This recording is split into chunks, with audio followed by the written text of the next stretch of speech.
mentakwilkan. Jadi antara tafsir beda ya dengan takwil. Kalau tafsir kan jelas ya bisa ditelusuri. Tapi kalau takwil mentakwilkan, gitu ya. Ini dengan kemampuan ulama. Nah, ada yang mentakwilkan atau menafsirkan lah gitu ya. Alif lam mim itu dengan alifnya itu Allah gitu. Ya. Hanya Allah, lamnya kira-kira apa? Lamnya malaikat, lam ya kan? Ini kan namanya takwil. Ada ulama yang seperti itu menafsirkan. Alifnya Allah, lamnya Jibril, ada lamnya kan? Mimnya Muhammad. Maksudnya apa? Bahwa Allah melalui malaikat Jibril menurunkan Al-Quran kepada Nabi Muhammad SAW. Jadi boleh kita mentakwilkan ayat-ayat Al-Quran, tapi harus ada dasarnya. Kalau mentakwilkan itu kira-kira mendekati kebenaran nggak? Mendekati kebenaran nggak? Mendekati kebenaran. Benar nggak Allah menurunkan melalui malaikat Jibril Al-Quran kepada Nabi Muhammad? Nah, berarti ada kebenaran ya. Yang tidak boleh adalah jauh dan tidak ada landasan. Cuma A-nya siapa? Abdullah, lamnya Luqman, mimnya siapa? Makmun gitu. Ini dari mana ceritanya? Oh, dia cerita tuh. Alifnya Abdullah karena gini-gini, nggak boleh begitu. Ya, boleh mentawilkan tapi harus ada landasannya. Tapi kalau kita nggak punya ilmu, jangan coba-coba. Nggak boleh nafsirkan Al-Quran itu coba-coba. Makanya saya pakai kitab ini. Ya, dengan ilmu yang saya punya, saya coba merujuk dari kitab ini biar kita ngaji ada landasannya. Nah, yang paling selamat tadi bagaimana kita menemukan ayat itu? Seperti yang disampaikan oleh Imam Jalaluddin As-Suyuti dan Imam Jalaluddin Al-Mahali dalam kitab Jalail itu, wallahu a'lamu bimuradi. Hanya Allah yang mengetahui maksud ayat. Kita nggak tahu, gitu ya.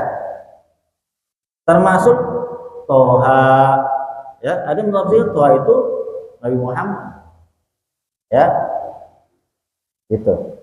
Nah, itu makna dari alif lam mim, gitu. Nah, kemudian di sini Allah jelaskan bi anna Allah Ta'ala lam yunazziluha abasan, bahwa sesungguhnya Allah tidak menurunkan ayat ini yang masih alif lam mim. Kita masih bahas alif lam mim ya. Allah tidak menurunkan ayat ini, ayat pertama ini alif lam mim abasan. Abasan itu artinya sia-sia. Jadi kalau kita nggak tahu artinya, ini Allah maksudnya apa sih? Alif lam mim sia-sia saja gitu, nggak ada artinya buat apa manusia? Enggak begitu.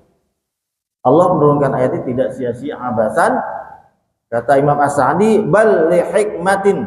Nah, bal li hikmatin, tapi ada hikmah. Ya, ada hikmah la na'lamuha. Ya, yang kita tidak mengetahuinya. Hakikat dari ayat itu. Tapi di dalam penjelasan tafsir yang lain bahwa ketika ayat ini turun diawali dengan surat-surat dengan ayat-ayat muqatta'ah, potongan itu memancing, untuk memancing pembaca. Kalau kita mungkin nggak terpancing ya, biasa aja. Tapi ketika Al-Quran itu diturunkan dulu ya di bangsa Arab yang pada saat itu puisi dan sastra Arab begitu maju dan berkembang. Itu ketika mendengarkan ayat ini, itu beda auranya. Wah, ini apa nih di sini? Ya, jadi orang-orang Arab itu bisa membedakan mana syair Arab, mana yang bukan. Oke, kalau kita baca sejarahnya itu, jadi setiap tahun karena yang berkembang waktu itu sastra Arab di Arab sebelum Islam datang itu berkembang sastranya. Jadi setiap tahun itu ada lomba siapa yang terbaik ya, karangan sastra atau gubahan sastranya terbaik, maka itu nanti ditempel di dinding Ka'bah. Gitu. Ya. Ditempelkan di dinding Ka'bah bahwa dialah pemenang atau yang mengubah syair dan sastra yang terbaik. Ya. Makanya Al-Qur'an itu turun ya, sebagai mukjizat kepada Nabi Muhammad SAW untuk, kan mukjizat itu apa? Untuk melemahkan. Ijaz itu untuk melemahkan. Ya, mukjizat itu diberikan kepada para rasul itu dalam rangka untuk melemahkan. Ya, karena sastra berkembang luar biasa gitu kan. Karangan gubahan-gubahan itu Al-Qur'an turunkan dalam bahasa Arab ke orang Arab dengan bahasa yang berbeda dengan sastra. Makanya Abu Lahab, Abu Jahal dan abu-abu yang lain ya, yang ahli sihir itu, dia ketika mendengarkan Al-Qur'an itu beda. Wah, ini kayaknya bukan sastra Arab biasa ini. Gitu. Apalagi diawali dengan alif lam mim. Itu orang Arab terpancing. Wah, ini apa ini? Nggak tahu maknanya kita. Gitu.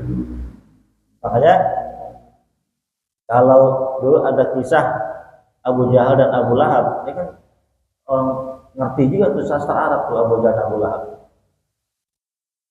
Itu ketika mendengar ayat Al-Qur'an dari Nabi ya, atau dari sahabat-sahabat Nabi yang lain, itu dia melihat aura perbedaan dari syair-syair yang dibuat. Makanya nanti dalam Al-Qur'an ada namanya surat Asy-Syu'ara.